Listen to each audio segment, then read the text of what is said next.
तो पाकिस्तान अब second hand tractors import करेगा। कमाल की बात यह है कि सेकंड हैंड ट्रैक्टर्स आएंगे तो ईरान से, लेकिन इसमें मेक इन इंडिया का भी काफी बड़ा हाथ होगा। कहने का मतलब यह है कि भारतीय ट्रैक्टर्स ईरान से होते हुए पाकिस्तान पहुंचेंगे और पाकिस्तानी किसान ईरान से मंगवाए हुए भारतीय ट्रैक्टर्स का इस्तेमाल करेंगे। आपको बता दें कि पाकिस्तान में ट्रैक्टर्स का प्रोडक्शन अब लगभग पूरी तरीके से बंद हो चुका है। ऐसा इसलिए क्योंकि इकोनॉमिक क्राइसिस की वजह से ना तो पाकिस्तान के किसान ट्रैक्टर्स लेने की हालत में हैं और ना ही पाकिस्तानी ट्रैक्टर मैन्युफैक्चरर्स इन ट्रैक्टर के स्पेयर पार्ट से इंपोर्ट कर सकते हैं। यही वजह है कि पाकिस्तान की सरकार ने सेकंड हैंड ट्रैक्टर्स के इंपोर्ट को मंजूरी दे दी है और अब उन देशों से Pakistan second hand tractors import करेगा जिन्हें पाकिस्तान अपना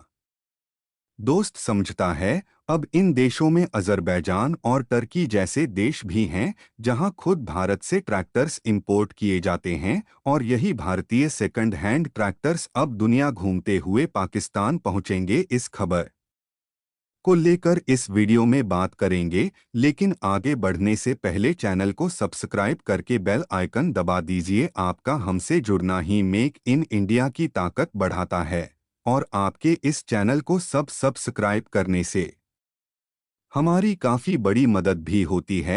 मेन खबर यह है कि पाकिस्तान की फाइनेंस मिनिस्ट्री ने अपने किसानों की मदद करने के लिए सेकंड हैंड ट्रैक्टर्स के इंपोर्ट को मंजूरी दे दी है और इस नए रूल के मुताबिक पाकिस्तान 5 साल तक पुराने ट्रैक्टर्स कम दामों में इंपोर्ट कर सकता है। वैसे पाकिस्तान में 4 से 5 ऐसी कंपनीज हैं जो ट्रैक्टर्स की असेंबली करती हैं, लेकिन मेनली 2 ऐसी पाकिस्तानी कंपनीज हैं जो पाकिस्तानी ट्रैक्टर मार्केट के 70 से ज़्यादा मार्केट पर डोमिनेट करती हैं। पहली है मिलर ट्रैक्टर्स और दूसरी है अल गाजी ट्रैक्टर्स। इकोनॉमिक क्राइसिस की वजह से दोनों कंपनीज पाकिस्तान में ट्रैक्टर्स का प्रोडक्शन 60 पर तक घटा चुकी है या फिर पूरे तरीके से सस्पेंड कर चुकी हैं। यही वजह है कि पाकिस्तान में नए ट्रैक्टर्स खरीदने तक में दिक्कतें आ रही हैं, क्योंकि लिमिटेड सप्लाई की वजह से पाकिस्तान में ट्रैक्टर्स के रेट कई गुना बढ़ चुके हैं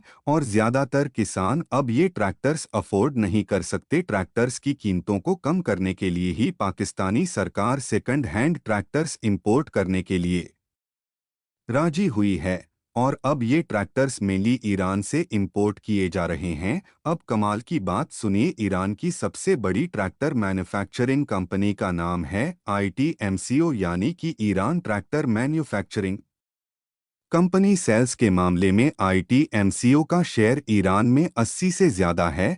आपको बता दें कि ITMCO आज की डेट में ईरान की सबसे बड़ी ट्रैक्टर मैन्युफैक्चरिंग कंपनी है और मज़ेदार बात यह है कि इस कंपनी में महिंद्रा कॉम समेत अफगानिस्तान, इराक, अजरबैजान और तुर्कमेनिस्तान जैसे देशों को एक्सपोर्ट होते हैं। खास बात यह है कि सभी वो देश हैं जिनके ट्रेड रिलेशंस पाकिस्तान के साथ अच्छे खासे हैं और कोइंसिडेंटली इन देशों में महिंद्रास की भी अच्छी खासी प्रेजेंस है। मतलब अगर पाकिस्तान इनमें से किसी भी देश से सेकंड हैंड ट्रैक्टर्स इंपोर्ट करता है तो उसके चांसेस हैं, जिसमें साफ तौर पर बताया गया है कि उस टाइम भी दुबई के रास्ते पाकिस्तान में स्कॉट्स के बनाए ट्रैक्टर्स इंपोर्ट किए जाते थे। न केवल ट्रैक्टर्स बल्कि मशीनरी, टूल्स, केमिकल्स, दवाइयाँ, टायर्स, बैटरीज और ऐसी एक लंबी लिस्ट है जिन आइटम्स को पाकिस्तान भारत से इनडायरेक्टली